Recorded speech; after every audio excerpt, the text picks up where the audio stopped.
అహంకారం తీస్తాం, తోలు తీసి కింద కూర్చోబెడతాం. మీకు ఒళ్ళు ఒక్కొక్కళ్ళకి మీకు ఎక్కడెక్కడ ఉన్నో తెలియట్లా. మీకు అహంకారాలు పెరిగిపోయిన మీకు ఆధిపత్యపు అహంకారంతో అధికారుల మీద దాడి చేస్తే మిమ్మల్ని ఎలా తీసుకెళ్లాలో, ఎలాంటి శిక్ష పడాలో మీకు ఖచ్చితంగా చేసి పెడతాం. మీకు ఇష్టారాజ్యంగా చేయకండి. అహంకారంతో నడినెత్తి మీద కళ్ళు నెత్తికెక్కాయి. మీకు ఈ ప్రభుత్వం చాలా త్రికరణ శుద్ధిగా అందరం కూర్చొని మేము కలిసికట్టుగా ఉన్నాం. ఇక్కడ ఇది కూటమి ప్రభుత్వం, ఇది వైసీపీ ప్రభుత్వం కాదు. ఇది ఇష్టారాజ్యంగా మీరు చేస్తారంటే కామ్గా కూర్చునే ప్రభుత్వం కాదు. మీకు ఎలా చేస్తే, ఎలా నియంత్రిస్తే మీకు కిందకు వస్తారో మేము చేస్తాం. మీరు గాల్లో విహరిస్తూ ఉన్నారు. 11 సీట్లు వచ్చి ఇంకా గాల్లో విహరిస్తున్నారు.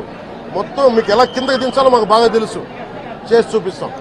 ఇదే కాదు, ఈ సందర్భంగా ఏ నాయకులకైనా సరే అధికారుల మీద దాడి చేసినా, అధికారులు విధులు నిర్వహిస్తుంటే అడ్డుకున్నా చాలా కఠినమైన చర్యలు ఉంటాయి. ఈరోజు నేను వచ్చి ఇక్కడ ఎందుకు వచ్చాను జవహర్ బాబు గారి దగ్గరికి అంటే, ఆయన ఒక ఎస్సీ ఎస్టీ కులానికి సంబంధించిన వ్యక్తినో వీటి గురించి అని కాదు. ఎవరైనా సరే ఇర్రెస్పెక్ట్ ఆఫ్ కాస్ట్ ఆధిపత్య ధోరణితోటి కనుక దాడి చేసి విధుల నిర్వహణకు అడ్డం వస్తే ఇది ఉపేక్షించే ప్రభుత్వం కాదు. ఎస్పీ గారికి కూడా చాలా స్పష్టంగా చెప్పాం. వారికి ఎవరైతే తప్పించుకొని తిరిగారు ఇంకో 9 మంది, వారిని కూడా పట్టుకోమని చెప్పాం.